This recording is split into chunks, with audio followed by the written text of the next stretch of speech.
Howdy folks, Monty here, and today we're going to be talking about tanking strategies for Darkheart Thicket.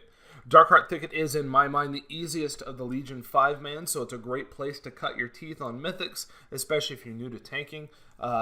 Trash, there's not a whole lot of notable abilities, save for the fact that Trash is very densely packed here, so be careful how you pull. You don't want to pull extra packs, as that can quickly ruin your day. The first boss of this dungeon is Archdruid Glade. Glade is fairly straightforward. There's only one real ability you need to watch for, and that's Primal Rampage. Primal Rampage is going to do damage to players in front of him and knock them back and charge them for an additional heavy physical damage. So this is going to be a place where you're going to want to use some kind of active mitigation or minor cooldown right prior to him casting Primal Rampage. You're also going to want to make sure that the boss is positioned facing away from the raid so that the raid isn't damaged by the conal AoE. Another ability of note is the Nightmare Corruption that he drops down. It's from an ability called Nightfall. It's going to be this kind of purpley goop on the ground. You just don't want to stand in it. Fairly straightforward. The next boss is Oakheart. Oakheart only has a couple abilities to watch for. Again, you're going to find that's a theme in this dungeon. And again, just like the previous boss and just like the upcoming boss, you're going to want to face him away from the raid. He's got an ability called Strangling Roots that's going to pop up roots around the battlefield. You'll see their health bar. Don't stand in them or they're going to grasp you in place and stun you. There's Nightmare Breath. Nightmare Breath is a conal AoE that he's going to cast, which again is why you want to face him away from the raid. You can actually sidestep out of this. Once he rears back to cast Nightmare Breath, just sidestep a little bit out of the way so you're not standing in it and taking that damage.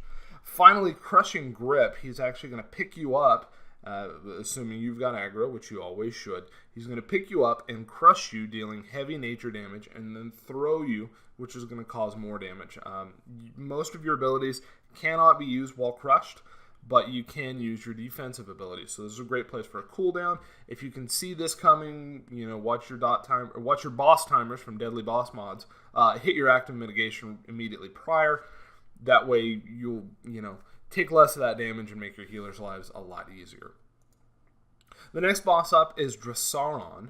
Draenor, again, straightforward boss that you want to turn away from the raid.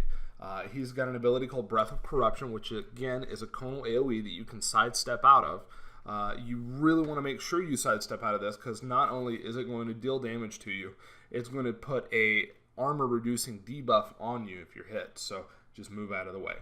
Earthshaking Roar is going to leave large spots of an earthquake AoE on the ground. You want to make sure that you're not standing in that. And you want to make sure that the boss is positioned so that your DPS have a spot to stand in that's not AoE. Finally, he's got an ability called Downdraft. He's going to have a wind that's going to emanate from him and push players to the outside of the room where there are dragon eggs. If you stand in the dragon eggs, whelps pop up, many whelps, hand delete, that kind of thing.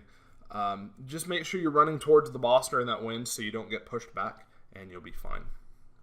The final boss of this dungeon is Shade of Xavius. Again, pretty straightforward. I would say the easiest end boss of any dungeon in Legion.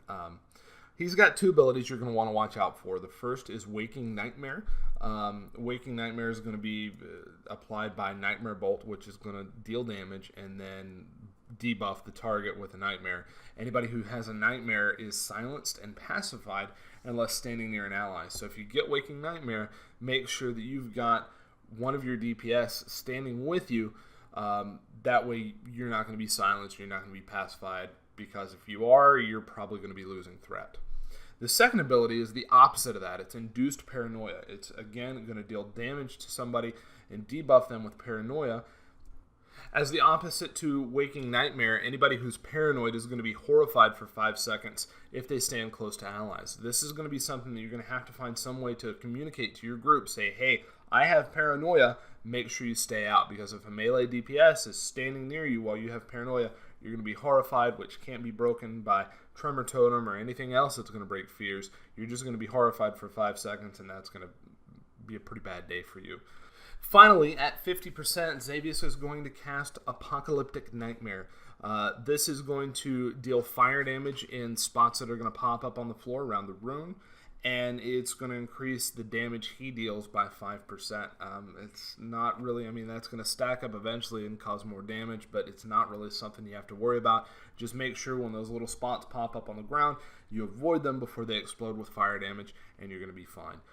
Especially Mythic Plus, this is where you're going to want to pop Bloodlust or Heroism. Make sure that you can DPS him down from 50% down to 0 rather quickly.